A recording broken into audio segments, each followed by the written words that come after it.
আসসালামু আলাইকুম রহমতুল্লাহি ওবরকাতুহু।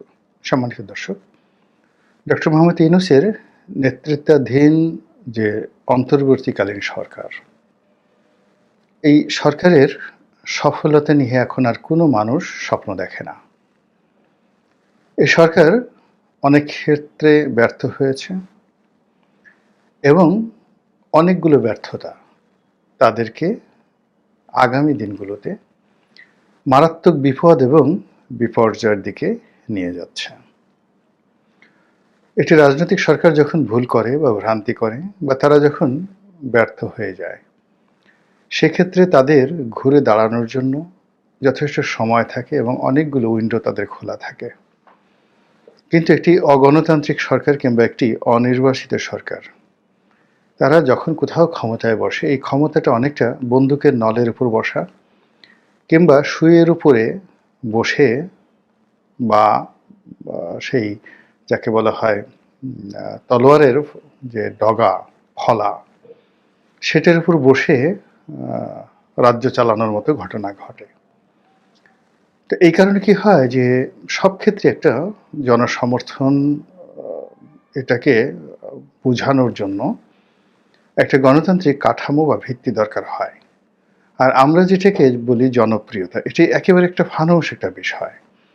যেমন ধরুন, আমাদের দেশে যে বিপ্লব হলো, গণ অভ্যুত্থান হলো, এবং এই গণ অভ্যুত্থানের পেছনের নেপথ্য কারণটার একটা পুরোটাই ছিল সাবেক সরকারের ব্যর্থতা এবং তাদের অনেকগুলো অপকর্ম, জাল জালিয়াতি, তারপর জুলুম নির্যাতনের ফলে মানুষের ক্ষোভ এবং বিক্ষোভের ফলাফল।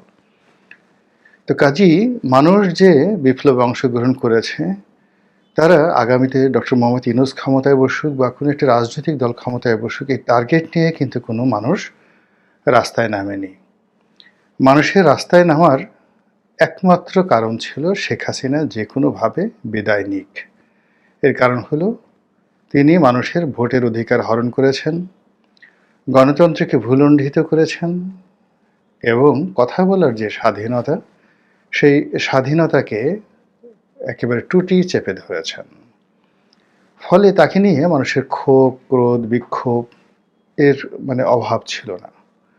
মানুষ গালাগাল দিত, মানুষ অভিশাপ দিত এবং সেই অভিশাপের প্রেক্ষিতে যে ঘটনাটা ঘটে গিয়েছে, এটি দৈব দুর্বিপাক, আল্লাহ রব্বুল আলমিনের পক্ষ থেকে একটি যাকে বলা হয় মাজেজা বা কারামত। তো এখন এই ঘটনা ঘটার পরে আবার অলৌকিকভাবে ডক্টর মোহাম্মদ ইউনূস এবং তার নেতৃত্বে যে সরকার এসেছে, তারা এই গত ১০০ দিনে এমন কোনো কাজ করতে পারেননি, এমন কোনো কথা বলতে পারেননি যা কিনা আমাদের আশ্বস্ত করবে কিংবা আমাদের মনে আশা জাগাবে। আর আগামীতে আমরা তার নেতৃত্বের প্রতি অবিচল থাকব, তাকে সমর্থন জানাবো এবং একেবারে সন্তুষ্ট চিত্তে যার যার অবস্থান থেকে দেশ এবং জাতির জন্য কাজ করে যাব। বরং দিন যত যাচ্ছে তত তার প্রতি অবিশ্বাস বাড়ছে, দিন যত যাচ্ছে তাকে আমাদের সন্দেহ হচ্ছে, দিন যত যাচ্ছে ততই মনে হচ্ছে যে এই মানুষটির হাতে যদি রাষ্ট্র পরিচালনার চাবি এবং কাঠি থাকে, তাহলে আমরা কি সেই ভারতের আগ্রাসনের মুখে পড়ব, নাকি আমেরিকার দাসত্বের কবলে পড়ব, নাকি আমাদের এই দেশ নিয়ে চীন এবং পাকিস্তান খেলবে? আমাদের দেশে কি গৃহযুদ্ধ হবে? আমাদের দেশে কি মারামারি, হানাহানি, কাটাকাটি, চুরি, ডাকাতি, রাহাজানি এগুলো চলতে থাকবে এবং এগুলো বাড়তে থাকবে? এই বিষয়গুলো নিয়ে আমরা কিন্তু সিদ্ধান্ত নিতে পারছি না। ইতিমধ্যেই একেবারে ভয়ঙ্কর রূপে অনেকগুলো সমস্যা আমাদের সামনে এসে পড়েছে। যেমন ধরুন, রাজনৈতিক দলগুলোর মধ্যে গত ২০ থেকে ৩০ বছরের যে বন্ধুত্ব ছিল, সেই বন্ধুত্বগুলো নষ্ট হয়ে গিয়েছে। যে বিশ্বাস ছিল, সেই বিশ্বাসগুলো ধ্বংস হয়ে গিয়েছে এবং যাদের সাথে যাদের শত্রুতা হওয়ার কথা ছিল, সেই শত্রুতা হয়নি, বরং যাদের সঙ্গে যাদের বন্ধুত্ব থাকার কথা ছিল তাদের সঙ্গে উল্টো শত্রুতা হয়ে গিয়েছে। ফলে পুরো সামাজিক যে কাঠামো, এই কাঠামোটা নষ্ট হয়ে গিয়েছে। রাষ্ট্রীয় যে বিধি ব্যবস্থা আছে, সে বিচার বিভাগ বলেন, পুলিশ বিভাগ বলেন, অর্থ বিভাগ বলেন, এইগুলোর প্রতি জনসাধারণের যে নির্ভরতা, বিশ্বাস এবং আস্থা থাকার কথা, সেই জিনিসগুলো নেই। মানুষ ব্যাংক ব্যবস্থা থেকে মুখ ফিরিয়ে নিয়েছে। ব্যবসা বাণিজ্য করার জন্য যে সহায়ক শক্তি দরকার, সেই জিনিসগুলোও নেই, এবং এগুলো ধীরে ধীরে আরও অবনতির দিকে যাচ্ছে। ফলে বাংলাদেশ নিয়ে আমরা যেভাবে চিন্তিত আছি, বাংলাদেশের সঙ্গে ব্যবসা বাণিজ্য রয়েছে, এবং এই অঞ্চলটিকে যারা ভৌগোলিকভাবে গুরুত্বপূর্ণ মনে করেন, তারাও কিন্তু ভীষণ রকম টেনশনের মধ্যে আছেন। এর ফলে কি হচ্ছে, ডক্টর মোহাম্মদ ইউনূসের যে খ্যাতি, তার যে দ্যুতি, বা ইউনূসের যে যাকে বলা হয় ম্যাজিক ছিল, ওটি ক্রমশ ঠুনকো হয়ে যাচ্ছে। দেশে তাকে নিয়ে কোনো আগ্রহ নেই, দেশের বাইরেও তাকে নিয়ে কোনো আগ্রহ নেই। এই যে আজারবাইজানে গেলেন, তো তিনি অনেক জায়গাতে গিয়ে ছবি তুলেছেন। আপনি দেখবেন যে বলতে গেলে তুরস্কের যিনি প্রেসিডেন্ট এরদোয়ান, তার সঙ্গে ডক্টর ইউনূসের ছবি এবং তার হ্যান্ডশেক করার যে বডি ল্যাঙ্গুয়েজ, এটা দেখলেই আপনি বুঝতে পারবেন।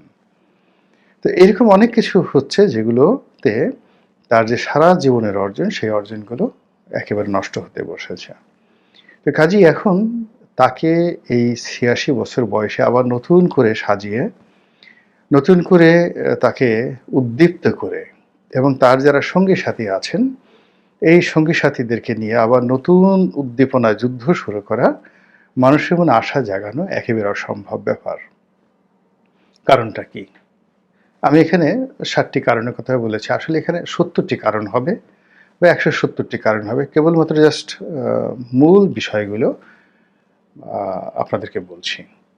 উনি যে ব্যর্থ হলেন, প্রথম ব্যর্থতা হলো উনি কখনো রাজনীতি করেননি, রাষ্ট্র পরিচালনার সঙ্গে সম্পৃক্ত ছিলেন না, এবং রাজনীতিবিদদের সঙ্গেও তার কারোরই কোনো বন্ধুত্ব বা সখ্যতা নেই।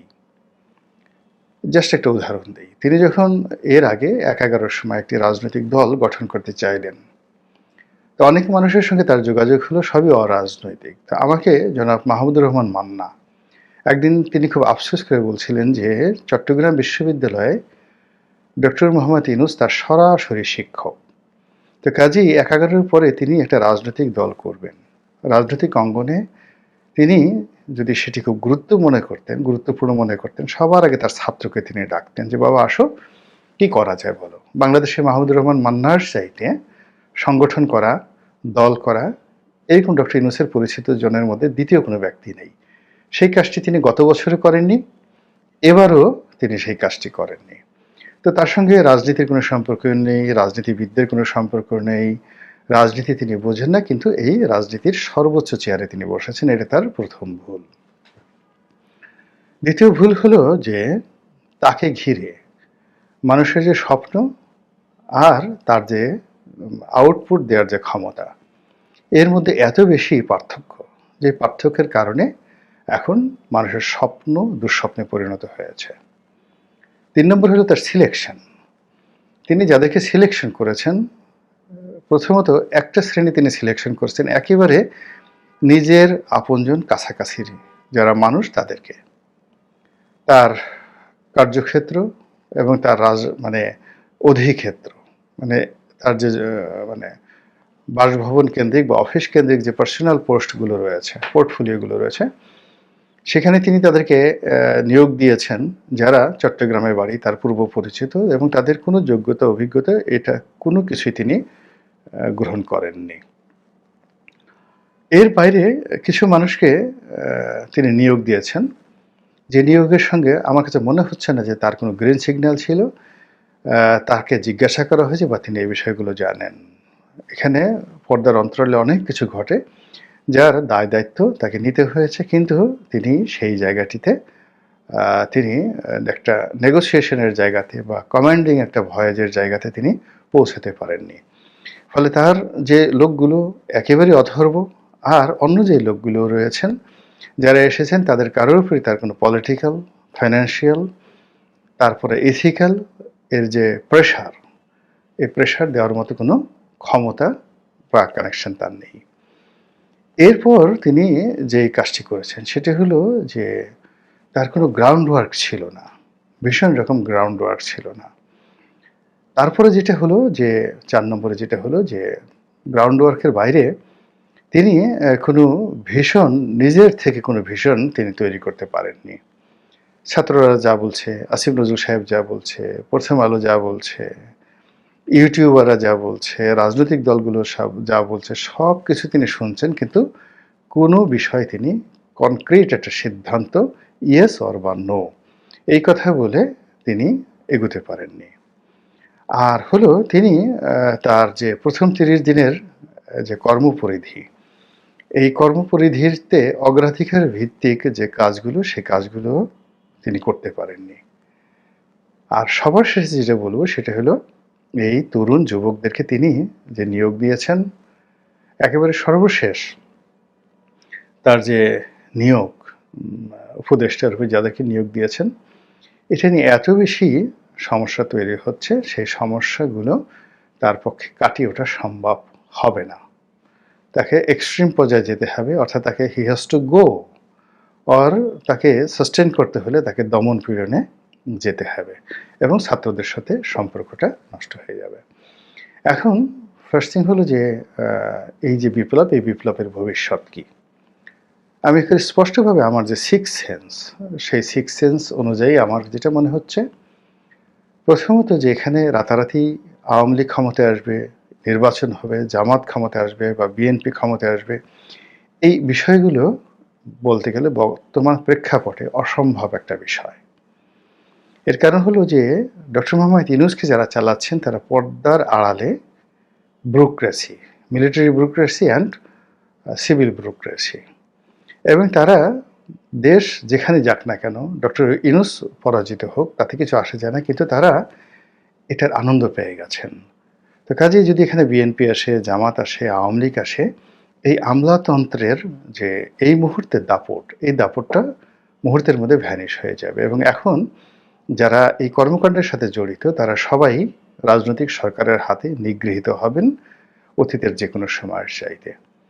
ফলে কি হচ্ছে, এই যে ডক্টর মোহাম্মদ ইউনূসকে কেন্দ্র করে যে একটা বলয় বা শাসন ব্যবস্থা গড়ে উঠেছে, এখানে ডক্টর ইউনূস এবং তার সঙ্গী সাথীরা চলে যাবেন, কিন্তু সেখানে হয়তো আর একজন আসবেন, তারপরে আর একজন আসবেন, এবং এভাবে ৩ বছর, ৪ বছর, ৫ বছর বারবার শুধু যাকে বলা হয় খেলোয়াড় চেঞ্জ হবেন, কিন্তু পিছনে পর্দার আড়ালে যারা খেলছেন তারা কিন্তু পরিবর্তন হবে না, যতক্ষণ না পর্যন্ত রাজনৈতিক দলগুলো ঐক্যবদ্ধ হয়ে গণতন্ত্রের জন্য আরেকটা নতুন আন্দোলন গড়ে তুলতে না পারে, ঠিক সেই ১১-র মতো। তো সেক্ষেত্রে আগামী দিনগুলোতে প্রায় ৭টি অশনির সংকেত ডক্টর মোহাম্মদ ইউনূসের জন্য, দেশ এবং জাতির জন্য অপেক্ষা করছে। প্রথম দুঃসংবাদ হলো, এখন আমাদের যে অর্থনৈতিক বিশৃঙ্খলা, সামাজিক বিশৃঙ্খলা, ল অ্যান্ড অর্ডার সিচুয়েশনের যে ক্রমাবনতি, এটি আরও খারাপ অবস্থায় যাবে। বিচারহীনতা সংস্কৃতি আরও বাড়বে, অর্থনৈতিক দুরবস্থা আরও বাড়বে। তারপর যেটা হবে সেটি হলো যে রাজনৈতিক দলগুলোর মধ্যে মারামারি, হানাহানি, কাটাকাটি প্রচণ্ডভাবে বেড়ে যাবে। এবং এই রাজনৈতিক দলের যে এখন যাকে বলা হয় নেতৃত্ব বাংলাদেশে আছেন, সেই নেতৃত্বের একটা বিরাট অংশকে আবার জেলে যেতে হবে, এতে কোনো সন্দেহ নেই। যখন সেই আইনশৃঙ্খলা রক্ষাকারী বাহিনী চাঁদাবাজদের বিরুদ্ধে অ্যাকশনে নামবে, দ্বন্দ্ব ফ্যাসাদকারীদের বিরুদ্ধে অ্যাকশনে নামবে, কিংবা যারা নিজেরা অন্তর্দ্বন্দ্ব কলহে জড়িয়ে পড়েছেন এবং কোনো অবস্থাতেই লাঠি, টিয়ার শেল ছাড়া যাদেরকে দমন করা সম্ভব নয়, এরকম অনেকগুলো ঘটনা কিন্তু বাংলাদেশে ঘটে গেছে, এবং অনেকগুলো ঘটনা ঘটানোর জন্য একেবারে যাকে বলা হয় প্রস্তুত হয়ে আছে সেই মাঠ।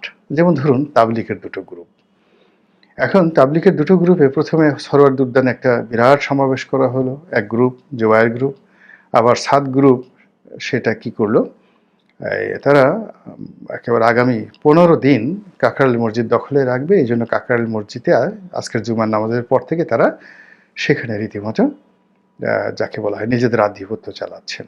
এবং সামনে যে তাবলিগ জামাতের যে মহাসম্মেলন, বিশ্ব ইজতেমা, সেই ইজতেমাকে কেন্দ্র করে যে দুই পক্ষ মুখোমুখি অবস্থানে দাঁড়িয়েছেন, এখানে দুই পক্ষের কারোরই কর্মী এবং সমর্থকের সংখ্যা 10 লাখের নিচে নয়। তা একদিকে 10 লাখ লোক, অন্যদিকে 10 লাখ লোক, তারা যদি পরস্পরের বিরুদ্ধে নেমে যায়, তাহলে সারা বাংলাদেশের টেকনাফ থেকে তেঁতুলিয়া কি তাণ্ডব হতে পারে। এবং এই দৃশ্য দাড়ি টুপিওয়ালা লোকগুলো সেই টঙ্গী ইজতেমা ময়দানে, উত্তরাতে, কাকড়াইলে, তারপর সে লালবাগে, চট্টগ্রামে, হাটহাজারীতে, সব জায়গাতে তারা দ্বন্দ্ব সংঘাত, মারামারি, কাটাকাটি করছে। এবং সেই দৃশ্যগুলো যখন ভারতে প্রচারিত হবে, তারপরে ওয়াশিংটনে প্রচারিত হবে, বিশ্বাস করেন আমাদের স্বাধীনতা এবং সার্বভৌমত্ব নিয়ে কিন্তু টানাটানি শুরু হয়ে যাবে। এটি কেবল অশনির সংকেত নয়, এটি আরও বড় কিছু। এরপর যেটা হচ্ছে সেটা হলো যে আমাদের হিন্দুদেরকে নিয়ে ভারত যে খেলছে, ইসকনকে নিয়ে ভারত যে খেলছে, এটাও আমাদের জন্য একটা অশনির সংকেত। এবং এটা নিষ্পত্তি করার মতো অবস্থা এখন ডক্টর মোহাম্মদ ইউনূসের নেই। এরপর আমেরিকার যে মাতব্বরি ডোনাল্ড ট্রাম্পের যে যাকে বলা হয় এই যে পরিবর্তন, তিনি হঠাৎ করে চলে এলেন, যেখানে বাংলাদেশের রাজনীতি, ডক্টর মোহাম্মদ ইউনূসের স্বপ্ন, সবকিছুই মিস্টার জো বাইডেন ওনাদেরকে কেন্দ্র করে হচ্ছিল, কমলা হ্যারিসকে কেন্দ্র করে হচ্ছিল। ফলে এখানে মিস্টার ডোনাল্ড ট্রাম্পের ধাক্কা তিনি সামলাতে পারবেন না। এখানে কিছু না কিছু বিপত্তি হবে এবং এটা তার জন্য, তার বিদায়ের জন্য, তার সঙ্গী সাথীদের জন্য রীতিমতো মানে যাকে বলা হয় অস্বাভাবিক অশনি সংকেত হয়ে পড়বে। এবং তার জন্য সবচেয়ে মারাত্মক বিপর্যয় মানে ডেকে নিয়ে আসবে, সেটা হলো তার অ্যাপয়েন্টি, মানে এই যে ছাত্র জনতা যারা তাকে ক্ষমতায় বসিয়েছেন, যে সমন্বয়করা, তারা খুব দ্রুত তার বিরুদ্ধে রাস্তায় নামবেন এবং তাদেরকে সামলানোর মতো অবস্থা মূলত ডক্টর মোহাম্মদ ইউনূসের নেই। এবং ডক্টর মোহাম্মদ ইউনূস যদি কোনো গোয়েন্দা সংস্থার কথা বসত, সেই ছাত্রদলের লোকদেরকে, শিবিরের লোকদের, শিবির তো নামবে না, ছাত্রদলের লোকদেরকে এই সমন্বয়কদের বিরুদ্ধে নামিয়ে দেওয়া হয়, ঢাকা শহরে রক্তারক্তি শুরু হয়ে যাবে। এরকম অসংখ্য অসংখ্য অশনি সংকেত ওনার এই ব্যর্থতার পেছনে দাঁড়িয়ে আছে এবং ওনাকে গ্রাস করার জন্য, আমাদের সবাইকে গ্রাস করার জন্য এই অশনি সংকেতগুলো আমাদের দিকে ধেয়ে আসছে। আল্লাহ আমাদের সবাইকে হেদায়েত দান করুন এবং হেফাজত করুন। আসসালামু আলাইকুম ওয়া রাহমাতুল্লাহি ওয়া বারাকাতুহু।